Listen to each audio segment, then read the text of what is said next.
Hello दोस्तों, आज 15 अगस्त है। आप सभी को 15 अगस्त का हार्दिक यानी कि इंडिपेंडेंस डे का हार्दिक स्वागत करता हूँ। जो कि दोस्तों आपको बता दें, आज 15 अगस्त है, जो कि आज ही के दिन हमारा देश आज़ाद हुआ था। और आप अच्छे तरह से दोस्तों अपने स्कूल में और जगह कहीं स्थान होगा तो वहाँ पर जाकर मनाइएगा अच्छे से। और मना के दोस्तों जब खाली हो जाएंगे दोस्तों तो आप अपने पढ़ाई में लग जाइएगा। जो कि दोस्तों आपको बता दें, यूपीएसआई का वैकेंसी आ गया है और उसका ऑनलाइन फॉर्म भी स्टार्ट हो गया है। ठीक है, तो आप लोग जाहिर सी बात है कि आप लोग की अप्लाई करवाते ही होंगे। जो दोस्तों आपको बता दें, जो यूपीएसआई में जो हिंदी का टॉपिक है दोस्तों, वो 40 क्वेश्चन, जीके जीएस का दोस्तों 40 क्वेश्चन, गणित का 40 क्वेश्चन और रीजनिंग का दोस्तों 40 क्वेश्चन। तो मैं आप लोगों को दोस्तों जीके जीएस और हिंदी का जो टॉपिक है दोस्तों, वो मैं पूरा कवर कराने वाले हैं। जो दोस्तों आपको यही सब क्वेश्चन एग्जाम में 12 क्वेश्चन दोस्तों रिपीट होते रहते हैं और मैं सिलेबस वाइज आपका पूरा कवर कराने वाले हैं। ठीक है, तो चलिए देरी न करते हैं, आज का पहला की स्टार्ट करते हैं। देखिए इसमें पहला क्वेश्चन क्या दिया गया है, जल्दी से बताइए। पहला क्वेश्चन दिया गया है, देखिए पहला क्वेश्चन क्या है, ध्वनि किसे कहते हैं, बताइए। ध्वनि किसे कहते हैं? तो ध्वनि देखिए दोस्तों, पहला है भाषा की सबसे छोटी इकाई है। ऑप्शन बी लिखित चिन्ह है। ऑप्शन डी वर्णों का एक समूह है। ऑप्शन डी स्वर्ण का प्रकार है। तो ध्वनि किसे कहते हैं, तो ये देखिए दोस्तों ऑप्शन ए हो जाएगा। ये भाषा की सबसे छोटी इकाई है। ठीक है, आगे देखते हैं। इसको बताइए, वर्ण किसे कहते हैं? पहला भाषा की सबसे छोटी इकाई है। ऑप्शन बी लिखित चिन्ह है। ऑप्शन सी उच्चारण की विधि। ऑप्शन डी व्यंजन का प्रकार। तो ये देखिए वर्ण देखिए लिखित चिन्ह है। ऑप्शन बी हो जाएगा इसमें। नेक्स्ट क्वेश्चन, इसको बताइए, वर्णमाला किसे कहते हैं? वर्णमाला किसे कहते हैं? पहला है सभी स्वर को। ऑप्शन बी सभी व्यंजन को। ऑप्शन सी वर्णों के व्यवस्थित समूह को। ऑप्शन डी विदेशी वर्ण को। तो ये देखिए ऑप्शन सी वर्णों के व्यवस्थित समूह को वर्णमाला कहते हैं। आगे देखते हैं, हिंदी भाषा में प्रयुक्त की कुल संख्या कितनी है, यानी कि वर्णों की कुल संख्या कितना है? पहला है 50। Option B 52। Option C 54। Option D 56। देखिए इसमें प्रयुक्त वर्णों की कुल संख्या पूछा गया है, क्वेश्चन को ध्यान से पढ़िएगा। तो कौन सा इसमें सही हो जाएगा? तो चौथा का ऑप्शन बी 52 है। नेक्स्ट क्वेश्चन, इसको बताइए, हिंदी वर्णमाला को और किस नाम से जाना जाता है? पहला है ब्राह्मी वर्णमाला। ऑप्शन बी देवनागरी वर्णमाला। ऑप्शन सी पाली वर्णमाला। ऑप्शन डी संस्कृत वर्णमाला। तो बताइए हिंदी वर्णमाला को और किस नाम से जाना जाता है? तो पांचवा का दोस्तों देखिए हो जाएगा देवनागरी वर्णमाला। नेक्स्ट क्वेश्चन, हिंदी स्वर में यानी कि हिंदी में स्वर कितने होते हैं? पहला है 10। Option B 11। Option C 12। Option D 13। तो हिंदी में स्वर दोस्तों देखिए होते हैं, कितने स्वर होते हैं? बी 11 स्वर होते हैं। नेक्स्ट क्वेश्चन, जो कई बार दोस्तों यही सब एग्जाम में क्वेश्चन बना हुआ है। ठीक है, ह्रस्व स्वर कितने हैं, बताइए। ह्रस्व स्वर कितने हैं?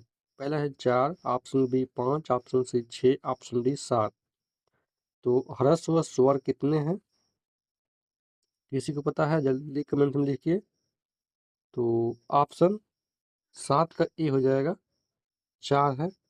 इसको बताइए, ह्रस्व स्वर कौन सा है? तो 4 में जो दिया गया था, तो कौन कौन सा ह्रस्व स्वर है, बताइए। तो बताइए जल्दी। तो ऑप्शन कौन सा इसमें सही हो जाएगा? तो ऑप्शन बी अ ई उ री, ये ह्रस्व स्वर है। ठीक है, आगे बढ़ते हैं। नौवां क्वेश्चन बताइए, दीर्घ स्वर कितने हैं, बताइए। दीर्घ स्वर कितने हैं? दीर्घ स्वर कितने हैं? तो ऑप्शन सी 7 हैं। ठीक है, देखिए दीर्घ स्वर कौन से हैं इसमें से बताइए, इसमें से दीर्घ स्वर कौन कौन से हैं, यानी कि इसमें से दीर्घ स्वर कौन है बताइए। तो 10वां कौन सा हो जाएगा, जल्दी से कमेंट्स में लिख के बताइए। ये आप लोग बताइएगा कि इसमें से कौन सा दीर्घ स्वर है। ठीक है, जरा कमेंट्स में लिख के बताइएगा कौन सा इसमें हो जाएगा। ठीक है, अगर नहीं मालूम है तो बताइएगा, हम बता सकते हैं, बता दें कौन सा होगा बताइए। तो चलिए बता देते हैं आपको। तो इसमें दोस्तों देखिए ऑप्शन ए पहला ही है, जो कि ये दीर्घ स्वर है, आ ई उ ए ओ औ, ये सब दीर्घ स्वर में आते हैं। ठीक है, गिन लीजिए 1 2 3 4 5 6 7 गो है ना, तो याद रखिएगा। आगे देखते हैं, चलिए इसको बताइए। जिन स्वरों का उच्चारण ह्रस्व स्वरों से अधिक समय होता है उन्हें क्या कहते हैं? तो ऑप्शन बी दीर्घ। अगला क्वेश्चन, इसको बताइए। जिन स्वरों का उच्चारण बिना किसी अवरोध के और बिना दूसरे वर्ण की सहायता से होता है उसे क्या कहते हैं? तो उसे 12 का 20 स्वर्ण कहते हैं। अगला क्वेश्चन देखते हैं। व्यंजन की संख्या विदेशी व संयुक्त सहित कितनी है? कितना है? पहला है 39 option B, 41 option C, 42 option D, 44। तो देखिए विदेशी और संयुक्त पूछा है तो ऑप्शन इसमें बी हो जाएगा, 41 है। ठीक है, इसको बताइए। विदेशी आगत वर्ण कौन सा है? विदेशी आगत वर्ण कौन सा है? तो ये देखिए ज और फ है, 14 का बी हो जाएगा। ठीक है, आगे देखते हैं। संयुक्त वर्ण कौन सा है? जो कई बार क्वेश्चन दोस्तों बना हुआ है, संयुक्त वर्ण कौन सा है? छ त्र ज्ञ कौन सा है? ऑप्शन बी स स स ह, ऑप्शन सी अ आ ई उ। संयुक्त वर्ण पूछा है तो देखिए 15 का ये हो जाएगा छ त्र ज्ञ स्र। याद रखिएगा, बहुत इंपॉर्टेंट है। आई ये है। अच्छा स ये क्या है, जरा कमेंट्स में लिखकर बताइएगा। ठीक है, इसको बताइए। लुप्त स्वर का प्रयोग किसके लिए किया जाता है? तो पास से बात करने में, दूर से बुलाने में, ऑप्शन सी गाने में, ऑप्शन डी फुसफुसाने में। तो 16 का कौन सा हो जाएगा? बी दूर से बुलाने में काम आता है लुप्त स्वर। इसको बताइए। अग्र स्वर किसे कहते हैं? तो पहला है जीभ के पीछे का भाग, एक तो होगा नहीं, जीभ के मध्य का ये भी नहीं, जीभ के अगले भाग से उच्चारित स्वर को अग्र स्वर कहते हैं। ये देखिए सही है, ऑप्शन सी हो जाएगा। ठीक है, अगला क्वेश्चन। अग्र स्वर के उदाहरण कौन कौन से हैं? अग्र स्वर देखिए पहला आ ई, अग्र तो होगा नहीं, ई ए, ये देखिए हो सकता है। आगे देखते हैं। अ उ आ, ये भी नहीं होगा, ये भी नहीं। देखिए ये देखिए बी हो जाएगा, 18 का बी, बी सही है। आगे यानी कि अग्र ई ई ए, इस तरह से यानी कि बी हो जाएगा। ठीक है, आगे देखते हैं। इसको बताइए पश्च स्वर में जीभ का कौन सा भाग उठता है? तो पहला है मध्य भाग, ऑप्शन बी पिछला भाग, ऑप्शन सी अगला भाग, ऑप्शन डी इनमें से कोई नहीं। तो पश्च स्वर में जीभ का कौन सा भाग उठता है? तो 19 का बी पिछला भाग उठता है। ठीक है, अगला क्वेश्चन।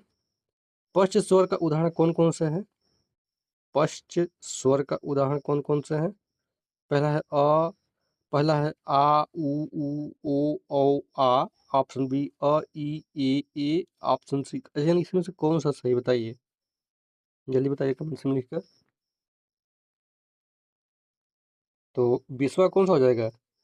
ए आ उ उ, ये देखिए जो, तो पहला सही हो जाएगा। पश्च स्वर के उदाहरण यही है। ठीक है, याद रखिएगा, बहुत इंपॉर्टेंट है। आगे देखते हैं, 21वां क्वेश्चन देखते हैं। मध्य स्वर कौन सा है? मध्य स्वर कौन सा है? तो मध्य स्वर कौन सा है? अ मध्य स्वर के अंतर्गत आता है।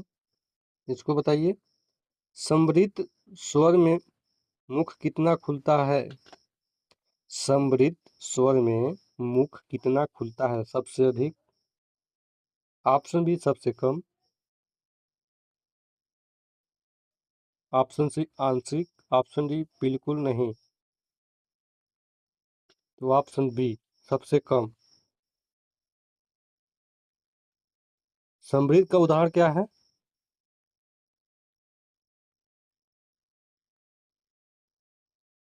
समृद्ध का उदाहरण क्या है बताइए? बी, ई उ ऊ।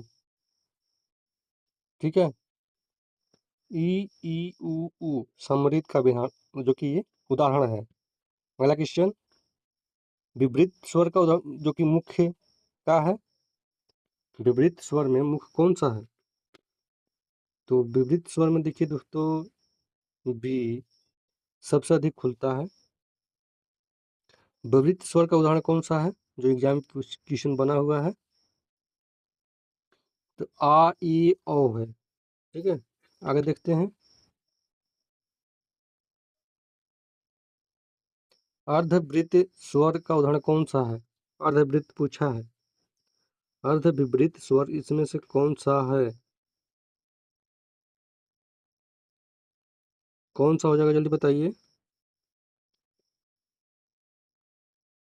तो ए यानी कि सी हो जाएगा, ए ओ आर, क्योंकि ये अर्धविपरीत स्वर के अंतर्गत आता है।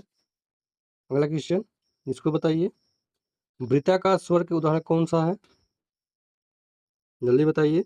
वृत्ताकार स्वर की उच्चारण कौन सा है? कौन सा होगा जल्दी बताइए। तो 27 का ए, ओष्ठ गोल हो जाता है विपरीता स्वर में बोलने पर। ठीक है, देखिए वृत्ताकार स्वर के उदाहरण कौन सा है? देखिए क्वेश्चन बन गया है, तो कौन सा है? आ ई तो नहीं होगा, ऊ कौन सा होगा बताइए जल्दी। तो 28 का देखिए, इसमें बी हो जाएगा, ऊ ऊ ऊ ओ आ। ये देखिए गोल हो जाता है इसमें। ठीक है, तो वृत्ताकार स्वर का उदाहरण यही है, याद रखिएगा। आगे बढ़ते हैं। 29वां क्वेश्चन बताइए। अर्धवृत्ताकार स्वर के उदाहरण कौन से हैं?